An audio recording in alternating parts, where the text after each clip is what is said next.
Salut tout le monde, salut les monégasques, bienvenue pour un nouveau débrief. Alors aujourd'hui on va parler de la 34e journée de Ligue 1 et du déplacement de Monaco à Saint-Étienne. Alors remettons un petit peu dans le contexte, c'était une semaine charnière, très compliquée à gérer parce qu'on avait 3 matchs en 8 jours.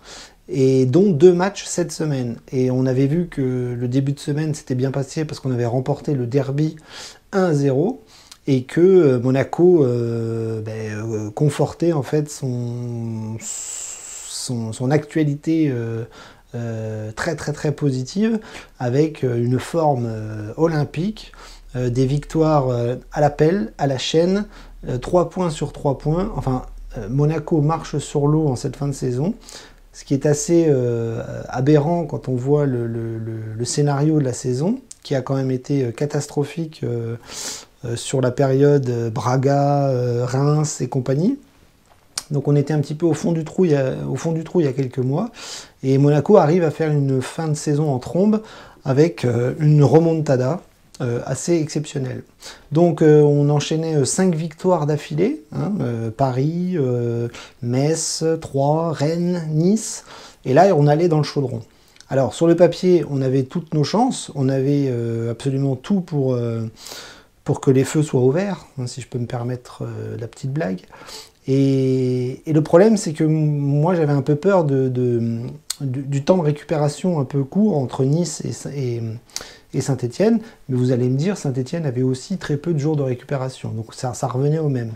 Mais voilà, j'avais un peu peur que Monaco s'essouffle un petit peu, j'avais un petit peu peur que Monaco tombe dans le piège d'une équipe qui doit se sauver pour pas aller en Ligue 2, et on connaît le public stéphanois, on connaît le chaudron, on connaît un petit peu ce genre de match qui peut vite tourner court si on n'est pas sérieux.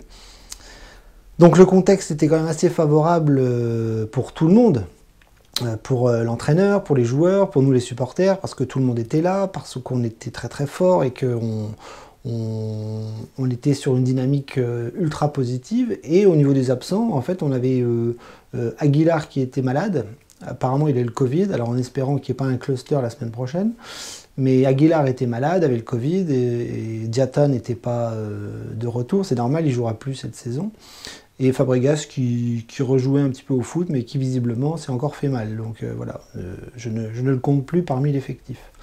Donc très peu d'absents, et on se demandait si Clément allait faire tourner. Et en fait, non, pas du tout. À 18 h, on a eu la composition, et en fait, il a juste remplacé Aguilar par Gelson Martins. Voilà, il a fait redescendre Vanderson, et il a mis Gelson Martins ailier droit. Donc globalement, le 11 c'était le même que depuis des semaines, parce qu'en fait, en gros, il s'est trouvé un 11 titulaire, il ne change plus rien, parce que ça fonctionne très bien, et donc c'est Nubel dans les buts, Disasi Badiachil, Caio Henrique Vanderson, Fofana Tchouaméni, Golovin, Gelson, et devant Ben Yedder Voland. Donc voilà, équipe type, classique, ça y est, je crois qu'on n'en changera plus avant la fin de saison, même si la semaine prochaine, il y a pas mal de suspendus. Mais Philippe Clément a trouvé son 11. Donc surprise de ne pas voir plus de turnover, mais globalement, on va voir que ça a été le bon choix parce que Monaco a gagné. Eh oui, encore une fois, 6 sur 6, 6 victoires d'affilée, c'est exceptionnel. On est inarrêtable. Monaco est redevenu le Monaco de la fin de saison dernière. Malheureusement, sur l'ensemble de la saison, on peut dire que c'est extrêmement frustrant. Extrêmement dommage de ne pas avoir été aussi fort tout le temps, de ne pas avoir été aussi fort dès le début, parce que l'effectif, finalement on s'aperçoit qu'il est quand même assez costaud, qu'on a des joueurs qui sont plutôt bons, et tout le micmac avec Kovac, avec Clément, avec la Ligue des Champions, avec les petites équipes qui nous ont battus, la Coupe de France ratée au tir au but, Braga, etc. Voilà, globalement la saison ne nous plaît pas, mais Monaco finit absolument de façon hallucinante en étant très fort. C'est-à-dire que là on est en train de battre toutes les statistiques européennes, je crois, sur nos victoires successives, et donc on bat tout le monde, et les gros, les moyens, les petits, et la seule chose que j'ai envie de dire c'est faites que ça ne s'arrête pas, parce qu'il reste 4 matchs, et honnêtement si on fait 4 victoires, Alors là, c'est plus une remontada, c'est une remonaco-tada. Donc le match, maintenant, on va assez vite l'analyser parce qu'on va voir que ça a été un peu le bordel aussi. Ça a été assez simple à analyser. Voilà, je pense que Monaco a été plus fort que Saint-Étienne. Mais on a revu un petit peu ce que demande Clément en ce moment. C'est-à-dire que je pense qu'on laisse un peu le ballon à l'adversaire. On est un petit peu attentiste. On recule un petit peu. Et sur des contres, souvent, on les joue très très bien. Et on va arriver à planter des buts sur des contre-attaques monégasques extrêmement bien terminées. Donc ça a été un peu ça en fait, c'est-à-dire qu'on a vu là la première mi-temps contre Saint-Étienne un peu comme contre Nice, c'est-à-dire que j'ai trouvé que les Stéphanois avaient un peu plus le ballon que nous, ils produisaient un peu plus de jeu, ils étaient un petit peu plus vaillants dans l'engagement, dans la surface de réparation, ils essayaient quand même de bien presser, et donc nous on reculait, je trouvais que les combinaisons avaient du mal à aller vite, et était un petit peu compliqué à finir. Et puis en fait, au bout de quelques minutes, voilà, on a vu Monaco sur 2 contres tuer l'AS Saint-Étienne. C'est-à-dire que sur 2 contre-attaques, on a très très vite mis 2 buts avec Ben Yedder et Voland. Et on leur a fait très mal. Donc c'est un petit peu la tactique aujourd'hui de Philippe Clément et de l'AS Monaco. C'est-à-dire qu'on laisse un peu le ballon à l'adversaire et on essaye de jouer en contre pour aller leur faire mal. Et force est de constater que ça marche, donc on continue, et il n'y a pas de raison que ça s'arrête cette saison. L'année prochaine, on verra bien ce qui va se passer, mais là, cette saison, c'est un peu ça. On se projette quand même très vite vers l'avant, on arrive quand même à être de plus en plus précis face au but, ce qu'on n'avait pas au début de saison, à l'image de Jason Martins et voire Voland. Et là, maintenant, on arrive à les mettre au fond. On s'est un petit peu déridé, on s'est un petit peu ouvert. Et on voit qu'il y a des joueurs qui deviennent vraiment très forts parce qu'au début, ils étaient un petit peu fermés. C'était un peu compliqué pour eux. Je pense à Jacobs, je pense à Boidou, je pense même à Voland qui revient mieux. Et Vanderson, l'éclosion de Vanderson qui est quand même très fort. Donc 2 buts en première mi-temps. Et puis sur une faute dans la surface de réparation, un peu comme contre Nice. Un pénalty contre Nice, un pénalty contre Saint-Étienne. Et là, on se prend une réduction du score à la mi-temps. Donc, inquiet sans être inquiet. On voit quand même que Monaco a les armes pour aller battre la Saint-Étienne. Et voilà, on revient en deuxième mi-temps avec, je pense, beaucoup d'envie, beaucoup de maîtrise aussi, parce que Saint-Étienne a quand même de grosses lacunes. Et on va très vite mettre un 3e but. Sur je sais même plus qui a marqué dans l'ordre, j'ai un trou de mémoire là, désolé. Donc voilà, en fait on va mettre un 3e but très vite et on va plier le match. Voilà, à 3-1, je pense que c'était plié. Alors après il va y avoir un incident, c'est-à-dire qu'il va y avoir des supporters de Saint-Étienne qui vont faire un peu trop la fête, avec des fumigènes et des feux d'artifice, et donc le match va être arrêté. Et on a eu quand même très peur, parce que pendant une demi-heure, le match a été arrêté, on ne savait pas si ça allait reprendre, on s'est très vite dit que Monaco allait gagner sur tapis vert, genre 3-0, si le match ne reprenait pas, et fort heureusement, le match va reprendre, et on va les finir. On va les finir parce que après l'interruption du match, je pense que Monaco est reparti très fort. Et on a mis le 4e but, en fait, dans les 20-25 minutes qui restaient, de Boidou. Et voilà. Et c'est absolument formidable parce que le score est élevé, le goal average est bon, et ça montre à quel point Monaco surfe sur la vague de la victoire en ce moment. Alors oui, le 3e but, c'est normal que je ne m'en rappelais pas, puisque c'est un but contre son camp, de Kolosiejczak qui va mettre sur un centre de Jacobs le but au fond de ses filets. Donc forcément, c'est pas un Monégasque à marquer. Donc 4-1, grosse victoire, grosse semaine, grosse dynamique, grosse fin de saison. Moi, j'ai plus les mots en fait pour décrire cette AS Monaco qui nous a fait chier pendant des mois et des mois, qui n'a pas été bonne, qui a foutu le bordel au niveau de la direction avec Mitchell, Clément, Kovac, Petrov, Ribolovlev et toute la clique qui nous ont quand même bien foutu la honte en janvier en changeant de coach. L'arrivée de Philippe Clément a quand même été synonyme de grosse élimination. qui nous laisse quand même pas mal sur le carreau avec la Coupe de France notamment, qu'on aurait largement pu gagner. Franchement, si on la jouait maintenant, la Coupe de France, je serais même pas inquiet. Et cette Coupe d'Europe, voilà, qui nous a... On a eu une mauvaise période, et c'est dans cette mauvaise période que tout a basculé et que la saison a été ratée. Donc forcément, vu notre classement de l'époque, vu les éliminations, eh bien, on pouvait pas penser que Monaco allait finir aussi fort. Je pense que le mental des joueurs, le mental de l'équipe est bon, et ils ont... Ben, eux, pour le coup, ils ont pas perdu confiance, et ils ont vraiment remis la tête à l'endroit, et ça fonctionne. Voilà. Donc je ne sais pas du tout où on va finir le championnat, mais là, on finit très très fort. Moi, j'ai quand même une petite inquiétude, parce que Rennes et Strasbourg, je les vois pas perdre des points. Marseille, encore moins. Peut-être qu'ils... Enfin, si... Si, ils peuvent, je crois qu'il y a des confrontations assez difficiles pour Rennes et Strasbourg, mais je sais pas, j'ai du mal j'ai du mal à les voir s'écrouler quand même au final. Donc peu importe les adversaires, on va se concentrer sur nous-mêmes. Et si on continue comme ça, eh bien je pense qu'on finira sur le podium et que la Ligue des Champions va nous tendre les bras. Alors la 3e place, c'est bien, mais si on fait comme l'année dernière, on va encore pleurer. Si l'intersaison n'est pas bonne et qu'on fait un recrutement qui part en cacahuète, si on perd des gros joueurs, on peut aussi avoir encore une grosse désillusion cet été si les tours préliminaires de la Ligue des Champions nous foutent par terre. Bref, on n'y est pas.